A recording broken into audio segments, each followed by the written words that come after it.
Estamos de volta.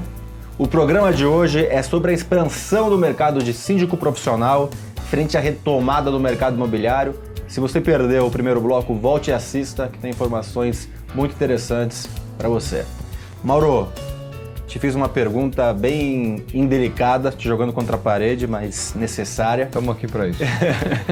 A gente percebe que no boom imobiliário, acho que 2008, 2010 aproximadamente, subiu muito os condomínios, né? Subiram um absurdo o volume e isso fez com que, no meu ponto de vista, a qualidade também se perdesse. Eu queria que você falasse um pouco sobre isso, por favor. Primeiro, contando um pouquinho da minha história, a gente tem 45 anos de vida, a empresa. Eu tenho 25 anos de mercado, então a gente vai vendo essas coisas. E uma das coisas que a gente teme muito é a euforia. Porque a euforia acaba resultando em problemas e quem acaba pagando a conta é o cliente, é o consumidor. Tá? Muitas vezes, pelo menos. Bom, esse foi um caso típico, talvez a maior euforia que eu já vivi, em 2008.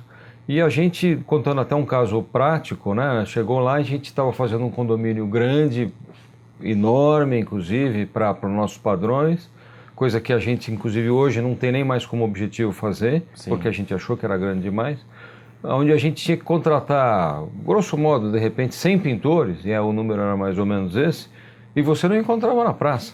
Você fala, pô, eu tenho que entregar a obra no prazo, eu tenho que entregar a obra na qualidade, e cadê o cara para pintar? Né? E como é que eu vou arrumar 100 caras de um dia para o outro, como é que eu vou treinar, como é que nós vamos fazer?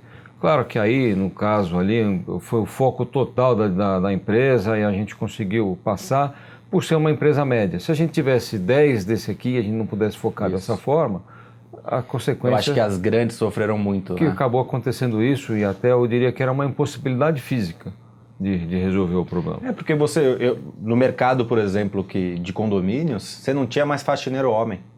Ninguém queria mais ser faxineiro homem e ia para o mercado de construção civil. Então, na época, ganhava, sei lá, 1.300 um faxineiro e na construção ganhava 2 e pouco. Até nesse tipo de ocupação, quer dizer, Exatamente. Uma coisa foi séria e foi grave, né?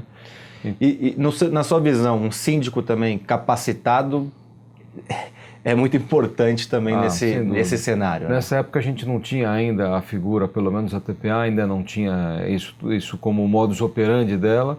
E senti muita falta de ter uma pessoa intermediando os conflitos lá, como a gente tem hoje aqui na figura do Rogério e de outros que estão atuando conosco. Rogério, você já pegou um prédio com essa característica, construído nessa época, com muitos vícios de construção?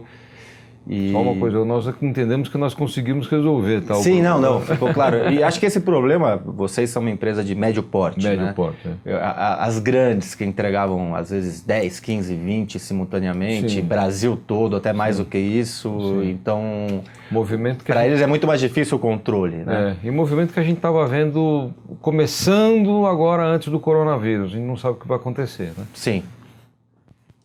Já peguei alguns, um deles muito icônico, em que o vidro da janela se desprendia do caixilho e caía na área comum. Super perigoso. Tivemos que conduzir vários processos de entendimento com construtoras. Meu Deus. Temos muitos ainda em carteira hoje, com processos em andamento dessa época. Foi uma época bastante difícil e que não foi tratada da maneira correta no início, né? Porque, como o Mauro contou, o mercado de síndico profissional e a profissão não era tão difundida lá atrás, nessa época de 2008, 2009. Então, começou-se com um tratamento que não era adequado, o conflito ficou muito grande, já não houve mais acordo entre construtora e condomínio. E quando vai para judicial, tudo é muito mais difícil. Mais difícil, mais demorado, mais custoso para os dois lados. E a gente está nesse processo tentando resolver ainda alguns. Bom, pelo menos, aparentemente, não houve dano físico a nenhuma pessoa. Eu duvido cair na cabeça. Graças a Deus não, mas foi uma situação super perigosa, bem perigosa. Meu Deus. Caíram 14 vidros. Meu Deus. Muito perigoso. Os primeiros, imagino que devem ter sido mais perigosos, porque depois vocês devem ter colocado uma proteção. Foi feita uma proteção, foi interditada a área comum do térreo, do edifício, porque era onde caíam os vidros. Era uma coisa mais ou menos assim, mais ou menos, pele de vidro, verão, sol, Não, expandia o silicone, quando chovia o silicone se retraía e o vidro soltava. Eu tive um condomínio, vou até contar, acho que é interessante, eu fui visitar um condomínio, na verdade, que o condomínio tinha aquelas varandas gourmets, né, com churrasqueira, e não estava sendo chupado Não tinha um sistema de sucção da fumaça. Não, e aí chamaram um engenheiro e verificaram que tinha o sistema. E aí eles não estavam conseguindo entender o que foi verificado, não sei em termos técnicos, mas não foi colocado a tubulação correta, não foi colocada a tubulação nas unidades. Tá. Então não era o sistema de chupar, era a tubulação. Só que imagina, 6 torres. Como é que coloca agora? Não sei como foi resolvido, porque eu só visitei esse condomínio. Nem sei se é possível. Da época do boom imobiliário. Na época do imobiliário, mas um erro... Sim, e provavelmente um erro de projeto, até eu diria. Mais do que um erro de execução, isso deve ter sido um erro de projeto, que também era muito complicado nessa época. Era difícil você encontrar bons projetistas.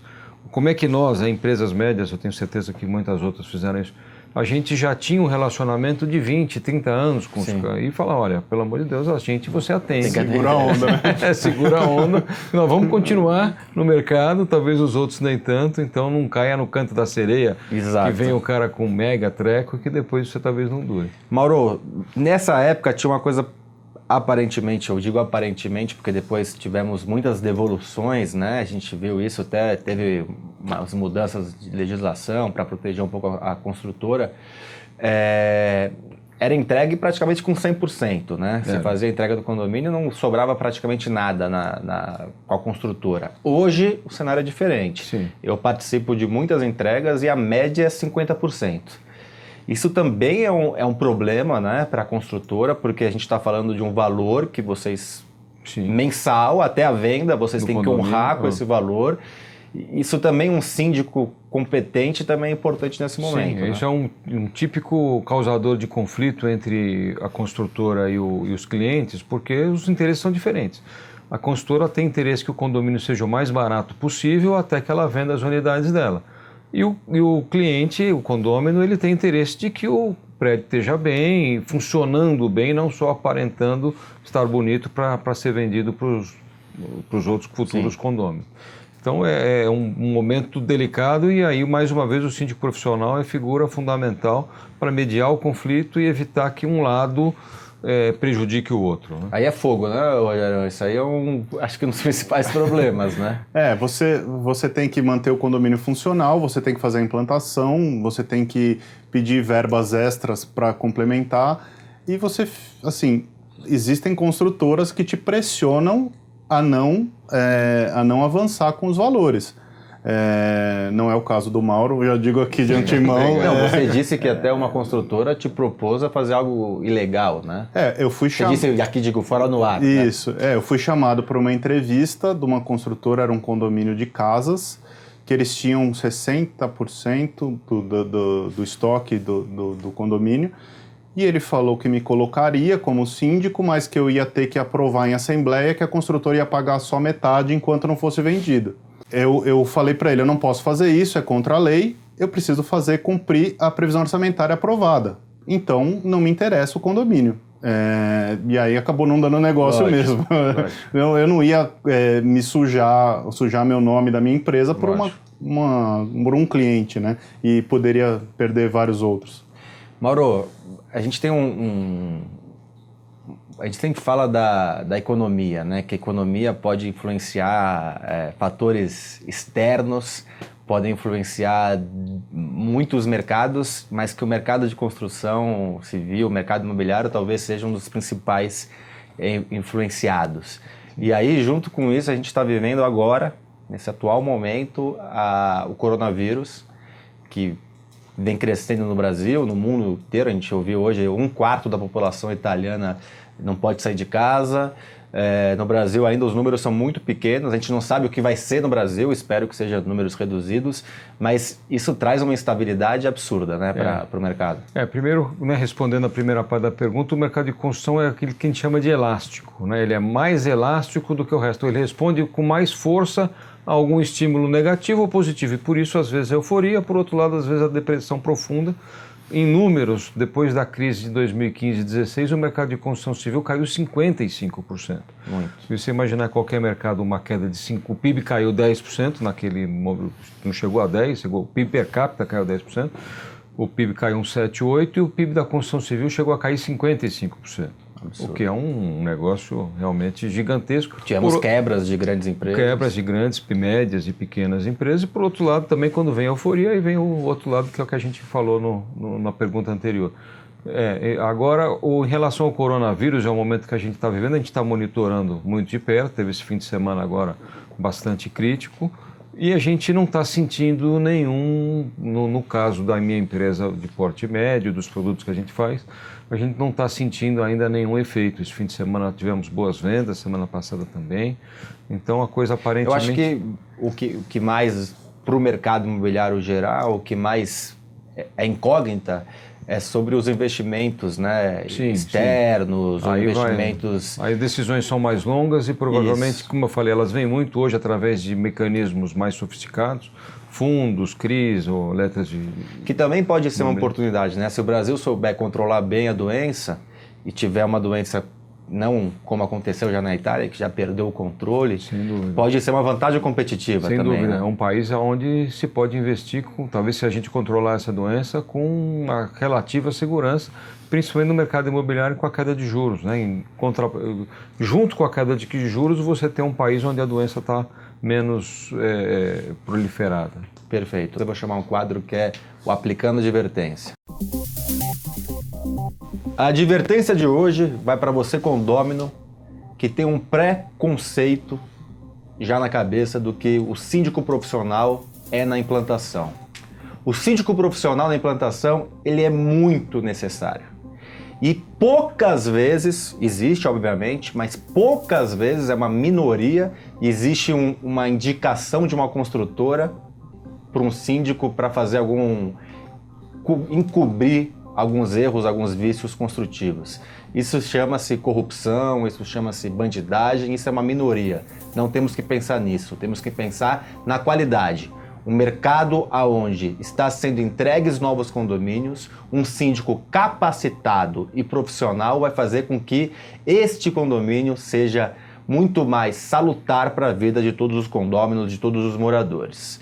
E não pense de que esse preconceito onde o síndico está lá para encobrir, porque construtoras, onde a maioria são incorporadoras e construtoras éticas, vão arrumar os erros, os vícios construtivos e o síndico profissional vai colaborar nesse processo. Fica a advertência. Rogério, mais uma vez, muito obrigado. O programa já é quase seu. O número de participações aqui, nem sei quantas já foram. Mas é sempre um prazer e sempre rico a sua participação. Muito obrigado, eu agradeço, estou sempre à disposição. Mauro, primeira vez, espero que volte algumas, não tantas quanto o Rogério, mas espero que volte aqui para a gente falar sobre o mercado, participação super bacana, super interessante, dá uma visão bem legal para o nosso público. Muito obrigado pela participação. Obrigado a você, Ricardo. Obrigado pelo convite. E você que está em casa, semana que vem, mais um programa com informações importantes sobre a gestão do seu condomínio ou dos condomínios que você faz a administração. Até semana que vem.